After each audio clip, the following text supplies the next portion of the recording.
Pero nung naman aano ko na paulit-ulit, syempre as a task leader, gusto ko sana kahit pa paano seryosohin mo. Yung sinasabi ko maglayo muna kayo ng Dustin, hindi lang naman para sa iba. Actually, para for Bianca nga, gusto kong mag-solo muna siya kasi may kasama siya. Akin lang, sigurado ako sa sarili ko. Walang personal lang to. Sigurado ako sa sarili ko. Tuwing magkasama kami, make sure ko sa sarili ko hindi ako magsasalita. Isa yun sa rason bakit siya kasama ko.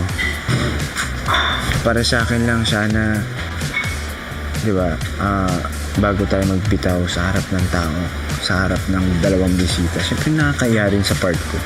At the same time kay Bianca. Siguro masyado. O kami magkasama, hindi kami nag-uusap. Nakatunga nga lang kami ate. Ayun, hindi naman siguro sinasadya din.